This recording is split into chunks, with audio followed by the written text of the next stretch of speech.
In this video cast, Anderw Yeomans from the Jericho Forum will be giving us some highlights from his keynote talk on the data integrity attacks, the silent killer. So Anderw, tell us a little bit about what happened in your seminar.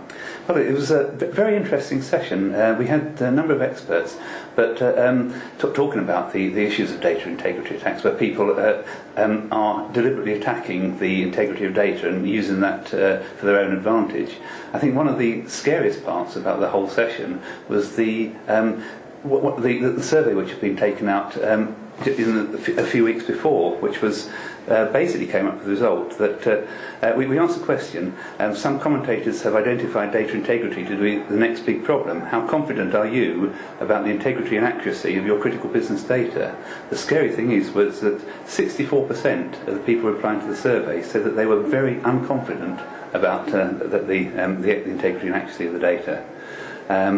Only 4% were very confident, and that says a lot. If the fundamental business data we've got, people don't know that it's actually right. Well, that is quite interesting, because that backs up the Roundtree report, I think it was, where they had a look at a lot of government databases and found that only a very small minority was actually compliant and had information that wasn't corrupt in some way. Yeah.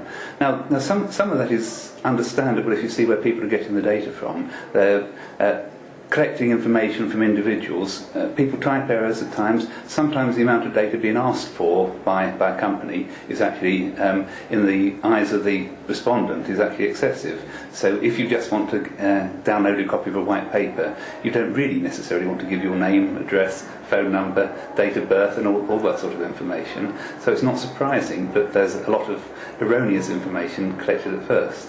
Now that isn't particularly malicious, but conversely, as soon as it comes to critical business data, not only do you get that level of errors, but there is still the risk that people may be actually actively modifying that data, and we don't have, as an industry, very good ways of detecting whether that data has been modified in general.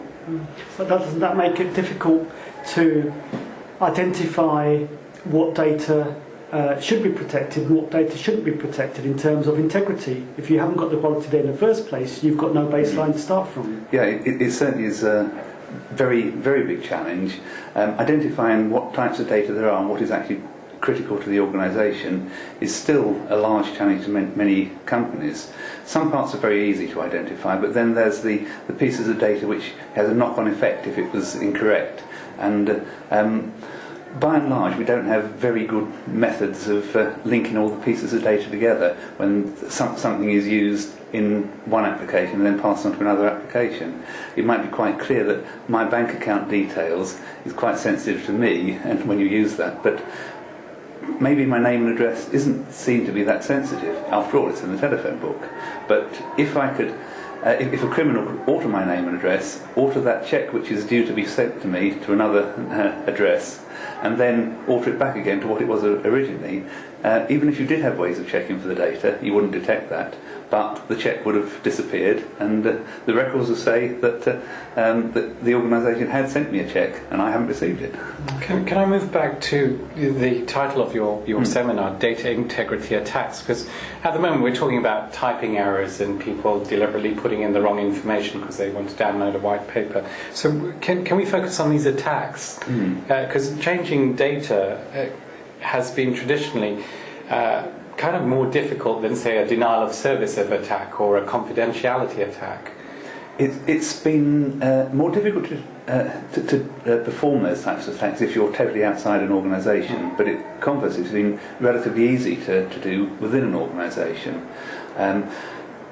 Understanding the reason why data is modified is quite a challenge. In the financial services industry, there's the 4 eyes principle is often talked about, where you need 2 people to actually do certain updates together. So at least you at worst you have to have 2 people colluding together to do it, to actually misuse the systems. So a single person just doing things themselves can't corrupt the data.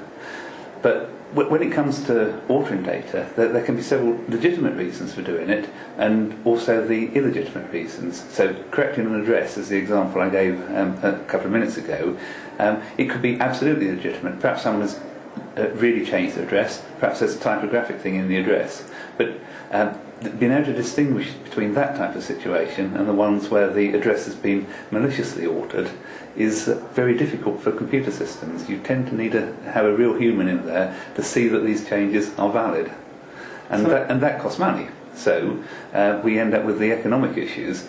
How much is it costing to have bad integrity of data?